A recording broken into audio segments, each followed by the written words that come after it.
yarhamukum man fis sama, berguru. Jangan sampai mengaji tak berguru. Man la syai'a lahu fa syaitanu syai'uhu. Dapat tak berguru maka setan lah gurunya. Kami selalu dengan ceramah Pak Ustaz, silakan. Kami selalu membaca buku Pak Ustaz, silakan.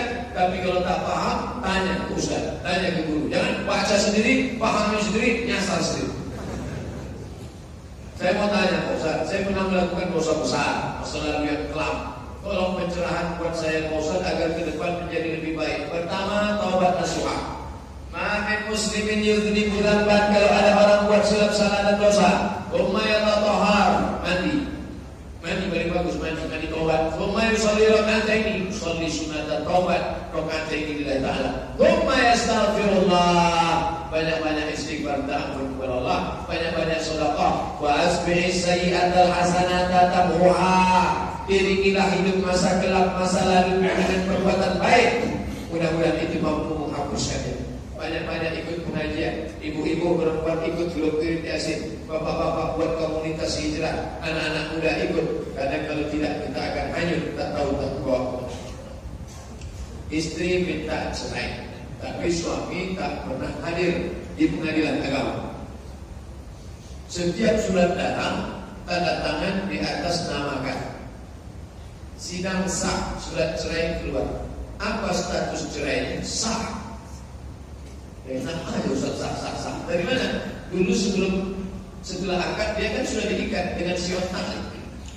Jika saya meninggalkan istri saya 3 bulan lamanya, atau saya menyakiti fisiknya, maka dia pergi ke kantor pengadilan agama. Lalu kemudian hakim menjatuhkan talak 1 kepadanya, maka jatuhlah dia. Perempuan yang menggugat, dia mengambil keputusan talak yang sudah diberikan si suami kepada si hakim. Hakim tak punya hak talak, tapi dia bisa menerima limpahan talak dari suami. Seandainya istri minta nikah lagi, bagaimana prosesnya Pak Ustaz? Dia kan sudah dapat akta cerai. Perempuan yang sudah dapat akta cerai, maka setelah habis iddah 3 bulan, maka dia bisa menikah lagi dengan siapa? Itu serahkan dia sama-sama. Kalau sama yang lama itu dia balik, itu rujuk namanya. Aku tak bisa meninggalkan kau, tak bisa berpindah ke lain hati. Balik lagi. Bagus. Hanya saja kalau sudah lewat habis iddah, rujuknya agak ribet. Harus nikah macam awal lagi. Harus ada wali, harus ada 2 saksi, harus ada mahar, ada ijab, ada qabul. Mertua pun marahlah dia. Akadnya tak lama, tak sama macam pertama dulu. Giginya berapa? Kuning, kakak aku dengan anak.